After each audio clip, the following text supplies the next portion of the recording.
I would say replicate what you like. So if you like pizza, for example, you can make pizza. You can replicate it. A couple of things you can use for crust, for example, there are flours you can use. You can use spelt flour, you can use kamut flour, you can use chickpea flour, you can use avocado. I've actually done that in terms of like a sauce. Some veggies, you can do some mushrooms, some onions and peppers, and you can do flatbread. And that to me is like a really good form of a pizza. And I didn't feel like I was missing anything with the cheese. So yeah, flavor those things. And I would say I would also recommend that you also try some new things. Try things like taking mushrooms. Cremini mushrooms, portobello mushrooms are kind of thick. You can actually season those and cut those thick and fry them up and have a kind of meaty texture. You can actually take something like an oyster mushroom and you can make a batter. I actually have a batter that I will share on this channel where I do like a chicken fried mushroom, and it tastes amazing. I just, make my own seasoning mix. I, take like a hemp or coconut milk to dip it in and, wet dry. And I coat it in like a spelt and or chickpea flour or both. And then I fry it in grapeseed oil. Take it out, put it on a paper towel, let it dry a little bit, and voila, perfect chicken fried oyster mushroom. And it tastes very, very good, and it has a meaty texture. So that's what I would recommend. I would say that, with the alkaline diet, you can also sometimes eat more. And I say eat more, meaning that you're not going to starve. You just have to listen to your body. Sometimes you may need a little bit more fruit. Sometimes you may need a little bit more. When I did the mono diet and I was first starting out, one of the things I did was I didn't limit the amount of cabbage I ate. Now, I only ate once a day, but what I did in that sense was I just made sure that I made a whole pot. Sometimes I cooked 2 or 3 times a week, but I'd make a whole bunch and I would portion that out and I would just eat it until I was full. And as I began to, increase that and practice that more, I began to get fuller faster and I didn't need as much. So those are some things. And what I would also do is have fun with it. When I say take what you like, I like sweets, right? So I began to play around, for example, with like peaches. Summertime I got fresh peaches. When it was out of season, I would get frozen peaches, organic. And I made like a little peach tart. I realized that in making my crust, I did it the same way that I would do a regular crust. The difference was I used a different flour, like a spelt or kamut flour, and I used an oil like grapeseed oil as opposed to butter. And believe it or not, when I tried to do that, I actually got a flaky crust the first time I made a peach tart. So there's so many ways to go about it. The other thing is, why are you doing it? Why are you making this choice? Is it because you have some health challenges or you just want to try something different? Be kind to yourself on this journey and do your best. It doesn't have to be absolute.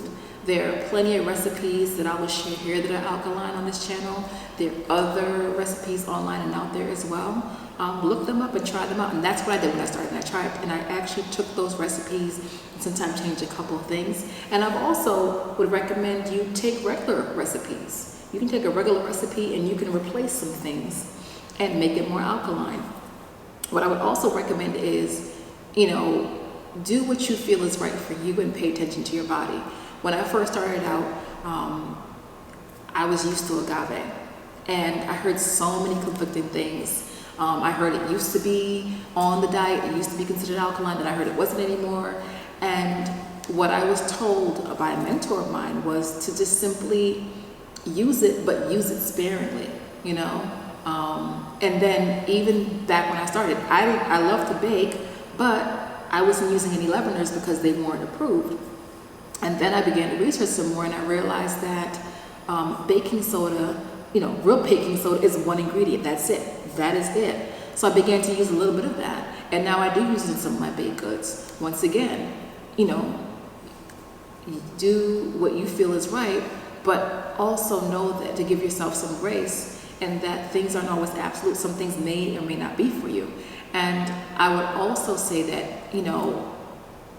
do not be too strict on yourself because like I said in the beginning, I was so strict.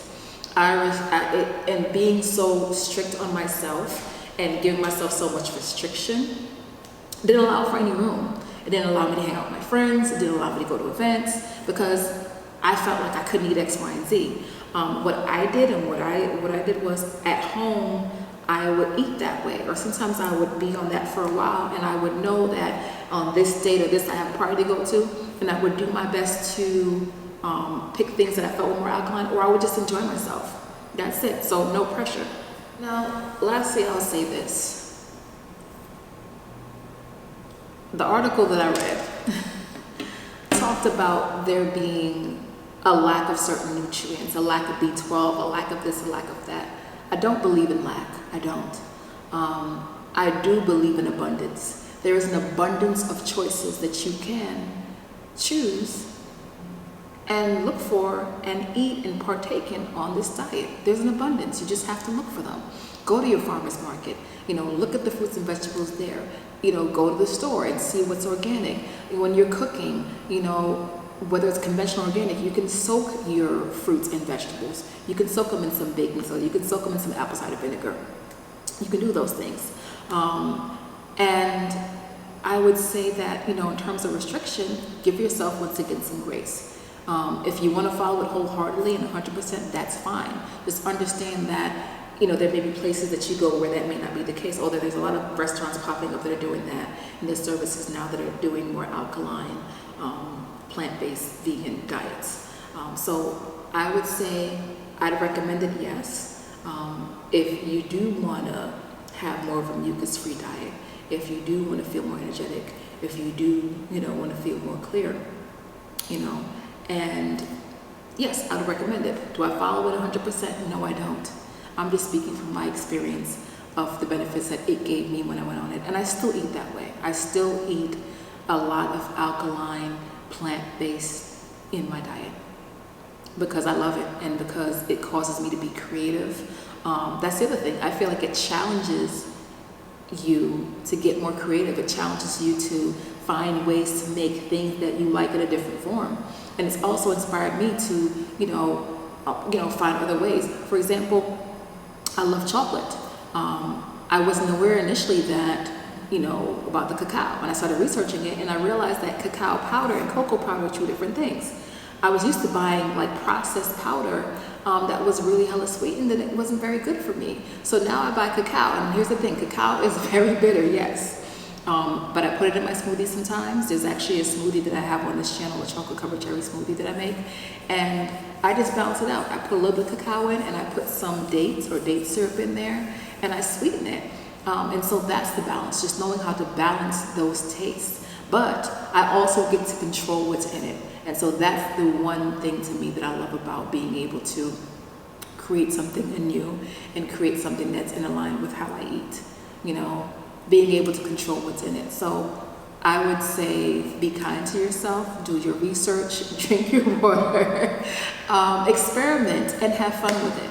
If you have any questions, feel free to leave a comment below, and I'll do my best to answer you. And if I don't know the answer, I'll find it for you, or I'll lead you in the direction of where to go. If you like this video, and you want to continue to hear more and actually look at more recipes, when it comes to alkaline, you'll see some. Subscribe to the channel and also like this video. And also the link below, click on it. That's my free VIP group where we have more fun over there. Sometimes we have more discussions like this, and I share more recipes. So thank you so much for joining me, and you have a wonderful day. I'll see you next time.